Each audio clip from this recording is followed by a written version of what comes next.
পৃথিবীর দুনিয়াতে আসার আগে সর্বপ্রথম মাকে দেখেছি, দ্বিতীয়বার দেখেছি বাবাকে, তৃতীয়বার এক একে আত্মীয় স্বজন সবাইকে। এইভাবে আমাদের শিশুকাল কাটছে। শিশুকালের থেকে আস্তে আস্তে পড়ালেখার সময় হইলেও পড়ালেখা করছে। কেউ মাদ্রাসাত পড়ছে, কেউ স্কুলে পড়ছে, কেউ আবার পেটের দায় পড়ালেখা করতে পারে না, আবার কেউ আবার বিভিন্ন বিভিন্ন জায়গায় গেছে। কেউ আবার ধীরে ধীরে আস্তে আস্তে বড় হইতে লাগলো। কেউ পড়ালেখা করতে করতে কেউ প্রাইমারি পাস করলো, কেউ 8-এ উঠলো, কেউ 10-এ উঠলো, কেউ মাস্টার্স পাস করলো,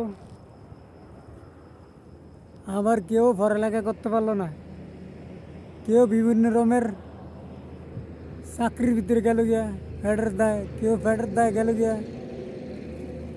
কেউ গেল গিয়া অফিস আদালতে, কেউ গেল গিয়া কত জায়গাত। মানুষ এই হচ্ছে মানুষের জীবন। সম্পূর্ণ জীবনের জন্য দুনিয়াতে খাওয়ার জন্য কত পদের কষ্ট করা লাগে, কষ্টের কোনো শেষ নাই। আর কেউ দেখেন হুকুম দিয়া বসে বসে টাকা নিয়ে যাইতে আছে, কলম গুতিয়া টাকা নিয়ে যাইতে আছে। যে কলম গুতিয়া টাকা নিয়ে যাইতে আছে,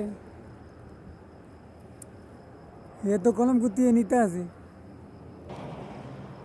আর দেখেন কেউ অর্ডার দিয়ে লয়ে যেতে আছে, কিন্তু এর মূল্য বেশি। আর যে লেবার, যে পরিষ্কার করে এর কোনো মূল্য নাই, যে বানাইতেছে এর কোনো মূল্য নাই। তার কাছে চাইরানোর মূল্য তার কাছে নাই। এ বললো কে পরিস্থিতি। সব টাকার কি কমু আর ভাই, কর্ম মতন ভাষা জানা নাই।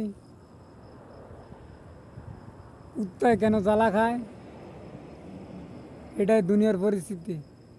কুত্তায় দেখেন না যে হিঙ্গা বমি না করতে রে, কুত্তায় গিয়েছে জ্বালা খেতে গিয়ে জ্বালা খায় আর পর বমি করে। আমাদের মানুষের এই পরিস্থিতি হয়ে গেছে গিয়ে, কিছু করার নাই, মুখ বুঝে সহ্য করতে হবে, গরম তেল সহ্য করিতেই হবে। দুনিয়াতে যখন আসছো গরম তেল সহ্য করিতেই হবে। সবাই ভালো থাকবেন, আল্লাহ হাফেজ।